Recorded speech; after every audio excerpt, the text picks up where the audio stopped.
नमस्कार दोस्तों, मैं संजय कनौजी और आप सभी का स्वागत है एक्सट्रीम टेक्निकल पर। अगर मैं बात करूं इंटरनेट, तो इंटरनेट की वजह से हमारे ऐसे बहुत से काम है जो काफी हद तक इजी हो चुके हैं।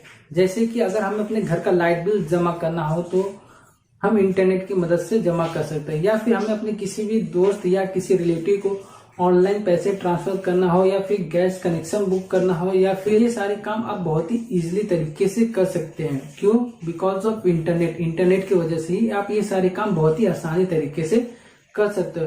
अगर आपको किसी पॉलिटिशियन या किसी स्पोर्ट पर्सन या किसी सेलिब्रिटी के बारे में जानना हो तो आप तुरंत अपना स्मार्टफोन निकालोगे, गूगल सर्च करोगे और वहां पे आपको उससे रिलेटेड सारे इंफॉर्मेशन आपके फोन पे अवेलेबल हो जाएंगे। तो आप इस तरीके से आप किसी के बारे में कोई भी इंफॉर्मेशन आप आसानी से जान सकते हो, वो भी इंटरनेट की मदद से। तो दोस्तों, आपने कभी सोचा है क्या इंटरनेट मैन्युफैक्चर किए जाते हैं किसी कंपनी में, या इंटरनेट पैदा कहाँ से होते हैं, या इंटरनेट पे किसी गवर्नमेंट ऑर्गेनाइजेशन का कंट्रोल होता है? तो ये सारे सवालों के जवाब क्या है, इसे आज की इस वीडियो में ढूंढने की कोशिश करेंगे। तो चलिए आज की इस वीडियो की शुरुआत करें।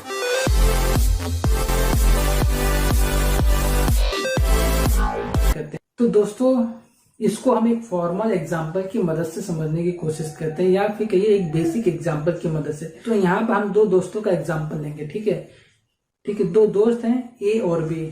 ये दोनों दोस्त अलग अलग कंपनियों में काम करते हैं। जब ये दोनों दोस्त शाम को अपने घर पर आते हैं और आपस में एक दूसरे को इंफॉर्मेशन शेयर करते हैं। ठीक है, जब तक ये आपस में इंफॉर्मेशन को शेयर कर रहे हैं तो ये कहलाएगा इंट्रानेट, क्योंकि अभी आपस में ही शेयर कर रहे हैं, यानी कि ये लोकली आपस में ही शेयर कर रहे हैं, तो ये इंट्रानेट कहलाएगा।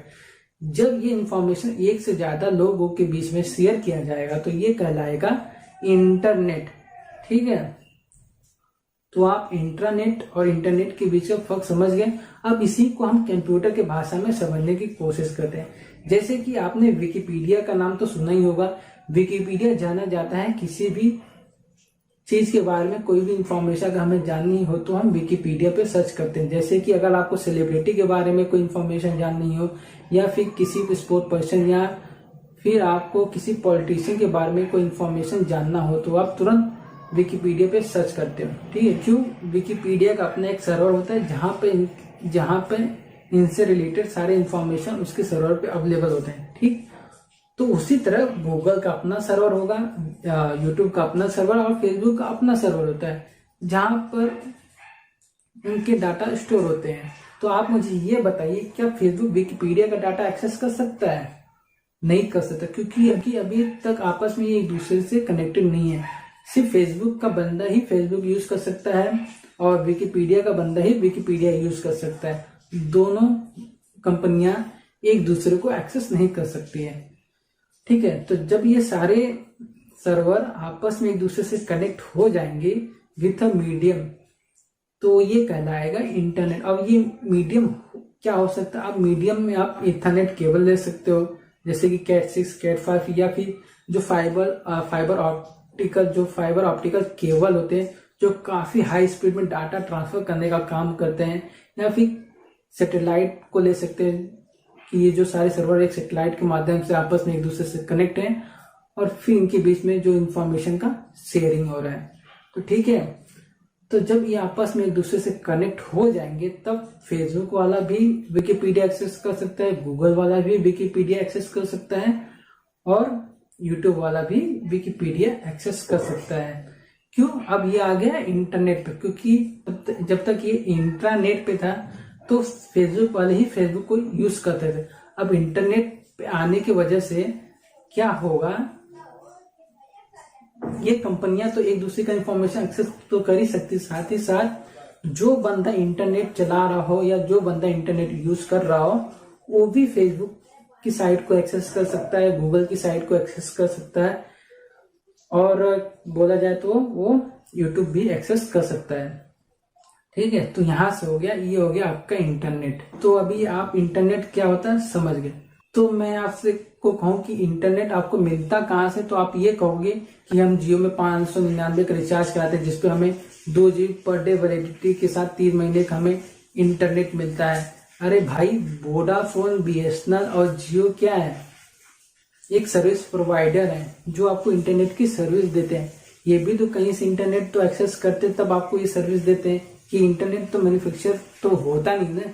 अगर देखा जाए इसके अस्तित्व की, तो इंटरनेट एक ओपन सोर्स, इसे दुनिया का कोई भी बंदा एक्सेस कर सकता है और इसे चलाने के लिए कोई किसी भी तरह का टैक्स नहीं देना पड़ता है और साथ ही साथ इस पे ना तो किसी गवर्नमेंट ऑर्गेनाइजेशन का कंट्रोल होता है। ठीक है, ये बिल्कुल फ्री होता है।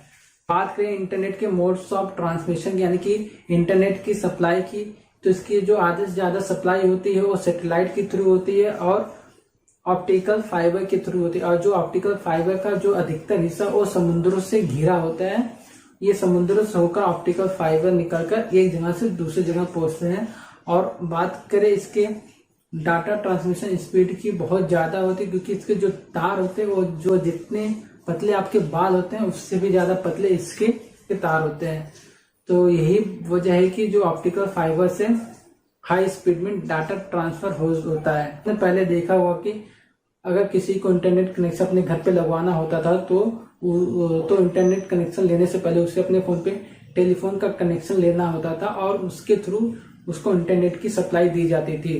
ठीक है, तो अब क्या है, अगर अब आपको इंटरनेट चलाना हो तो आपको टेलीफोन कनेक्शन लेने की जरूरत नहीं होती है क्योंकि ऑलरेडी आपके पास एक स्मार्टफोन होता है जिसमें आप एक सिम यूज करते हैं और ये सिम हो सकता है जियो का, वोडाफोन का या आइडिया का। आपको उनके थ्रू ये इंटरनेट कनेक्शन दी जाती है, यानी कि सैटेलाइट के थ्रू आपको इंटरनेट कनेक्शन दी जाती है। अब जानते हैं कि इंटरनेट पैदा कहाँ से होता है। ठीक है, इसकी शुरुआत होती है 1968 में जब यूएस आर्मी ने मैसेच्यूसेट्स इंस्टीट्यूट ऑफ टेक्नोलॉजी के साथ एक नेटवर्क डेवलप किया और उस नेटवर्क का नाम दिया ARPANET यानी advance research project agency network. उसने इस नेटवर्क को इसलिए डेवलप किया ताकि वो अपने सैनिकों को इमरजेंसी के टाइम पे जल्द से जल्द इंफॉर्मेशन को भेज सके। ठीक है, तो उसने ये नेटवर्क डेवलप किया और जिसका नाम पड़ा ARPANET। ठीक, अब बात आते हैं एड्रेसिंग की। अगर आप ये सोच रहे हो कि ये दो कंप्यूटर लिया, उनको किसी केबल के थ्रू या किसी मीडियम के थ्रू कनेक्ट कर दिया और आपस में डाटा शेयरिंग करने लगे, नहीं है, डाटा शेयरिंग इतना भी पॉसिबल नहीं होता है। जैसे अगर आपको अपने किसी फ्रेंड या किसी कलीग या किसी रिलेटिव को कोई लेटर भेजना होता है तो आप उस पर एड्रेस मेंशन करते हो ताकि वो लेटर उस पते पे पहुंच सके। बिना एड्रेस के आप कोई भी लेटर नहीं भेज सकते हो, या फिर आपको कहीं जाना हो तो उसके लिए आपको एक एड्रेस की जरूरत पड़ती है। ठीक है, एक कंप्यूटर से दूसरे कंप्यूटर में डाटा भेजने के लिए आईपी एड्रेस की जरूरत पड़ती थी। ठीक है, तो ये आईपी एड्रेस को डिजाइन करने का काम किया है ये दो वैज्ञानिकों ने, जिसका नाम है रॉबर्ट ही कान और विंसर्फ ने। जिस तरह आप अपने दोस्त को लेटर भेजने के लिए लेटर पे एड्रेस मेंशन करते थे, उसी प्रकार आपको एक कंप्यूटर से दूसरे कंप्यूटर में डाटा भेजने के लिए आपको एक आईपी एड्रेस असाइन करना पड़ता है। इसे टीसीपी आईपी सूट कहते हैं और इसे डेवलप करने का काम किया है रॉबर्ट ई कान और विंसर्फ ने। टीसीपी आईपी यानी कि ट्रांसफर कंट्रोल प्रोटोकॉल और आईपी एड्रेस। ठीक है, अगर आपने कभी नोटिस किया होगा कि गूगल का अपना एक खुद का एक आईपी होता है। कभी आपको टाइम मिले तो आप लिंक बार में google.com लिखिएगा तो देखिएगा ऊपर उसकी एड्रेस भी लिखी हुई आएगी। इस तरह इंटरनेट की मदद से वेबसाइटों को एक्सेस करना और इजी हो गया। ठीक है, अब आते हैं कि इसका मालिक कौन है। अगर आप ये सोच रहे हैं कि अरे हम तो जियो का 3 महीने का रिचार्ज कराते हैं जिसके लिए हम 599 देते हैं, उस पर हमें 2 GB पर डे का डाटा मिलता है। जियो, वोडाफोन और एयरटेल क्या एक तो सर्विस प्रोवाइडर है। आप इंटरनेट चलाने के लिए जियो को पैसा देते हैं, आप उसका जियो उसके बदले में आपको इंटरनेट प्रोवाइड करता है, ना कि इंटरनेट वो जनरेट करता है, नहीं इंटरनेट मैन्युफैक्चर करता है। देखिए, इंटरनेट बेसिकली तो ओपन सोर्स होता है और इस पर किसी का कंट्रोल नहीं होता। ये फ्री ऑफ सोर्स, ना तो कोई गवर्नमेंट ऑर्गेनाइजेशन इस पे कंट्रोल कर सकती है, नहीं इसे कोई खरीद सकता, नहीं इसे बेच सकता। ये बिल्कुल फ्री होता है, फ्री ऑफ कॉस्ट होता है। ठीक है, अब आते हैं आखिरी टॉपिक यानी कि इसके मैनेजमेंट की। आपने ये देखा होगा कि आप WHO का नाम तो सुनते हैं, ठीक है, वर्ल्ड हेल्थ ऑर्गेनाइजेशन। देश में कोई भी बीमारी होती है तो उसकी एक गाइडलाइंस जारी होती है कि ये बीमारी है, इसका जो प्रिवेंशन है आपको इस तरह से करना है, यानी कि या फिर इसका रोकथाम है इस तरह से करना। उसमें उसके उपाय दिए रहते हैं, उसके प्रोटोकॉल दिए रहते हैं। तो उसी तरह इंटरनेट की दुनिया में भी एक संस्था होती है जिसे कहते हैं W3C यानी कि कहते हैं वर्ल्ड वाइड वेब कंसोर्टियम, जो इससे इंटरनेट से रिलेटेड गाइडलाइंस जारी करती है ताकि इंटरनेट को एक अच्छे तरीके से चलाया जा सके, उससे प्रॉपरली मैनेज किया जा सके। तो इंटरनेट का सफर यहीं पे खत्म होता है। आशा है कि जो मैंने अभी आपको इंटरनेट के बारे में जानकारियां दी है वो आपको समझ में आई होगी।